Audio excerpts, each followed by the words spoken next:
महाराष्ट्राच्या राजकारणामध्ये दोन्ही ठाकरे बंधूंनी एकत्र येण्याची सध्या चर्चा राज्याच्या राजकारणात रंगते. मात्र या सगळ्यावरती आता प्रतिक्रिया सुद्धा यायला सुरुवात झाली. माझ्यासोबत मनसे नेते संदीप देशपांडे त्यांच्याशी बातचीत करणार आहोत. काल राज ठाकरे यांनी एका कार्यक्रमामध्ये म्हटलं होतं की वाद असतील ते बाजूला ठेवतो, क्षुल्लक आहेत मराठी माणसापुढे. आजही उद्धव ठाकरे म्हणतात की वाद बाजूला ठेवतो, क्षुल्लक आहेत. मात्र या सगळ्यावरती तुमची प्रतिक्रिया काय? ठाकरे बंधूंनी एकत्र येण्यात मुळात राजसाहेब असं कधी म्हणाले नाही की आम्ही युतीला तयार आहोत किंवा आम्हाला युती करायची आहे किंवा काय. महाराष्ट्राच्या प्रश्नावरती एकत्र या, याचा अर्थ निवडणुकीत एकत्र या असा होत नाही. जर असा घेतला असेल तर मला असं वाटतं तो चुकीचा अर्थ लावण्याचा प्रयत्न करताय. महाराष्ट्राचे जे मुद्दे आहेत, मराठी माणसाचे मुद्दे, त्या मुद्द्यावर एकत्र होऊ शकतात ना. मुद्द्यावर एकत्र आलं म्हणजे निवडणुकीत एकत्र यायलाच पाहिजे असं काही नाहीये.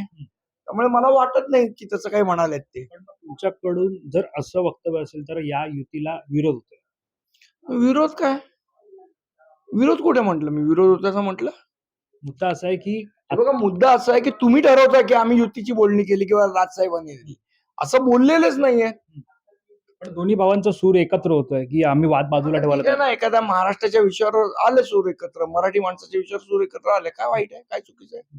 निश्चितच. पण ज्या प्रकारे आपण पाहतोय की आगामी काळामध्ये महापालिका निवडणूक लागली आहे, तुमच्यासोबत चर्चा सुद्धा होताना पाहायला मिळत आहे. एकीकडे देवेंद्र फडणवीस असतील, एकनाथ शिंदे असतील यांच्याकडून चर्चा होते. मात्र दुसरीकडे आता एकटे पडलेत का बंधू म्हणून अशी चर्चा आता समोर येते. मला माहित नाही त्यांचं काय आहे ते.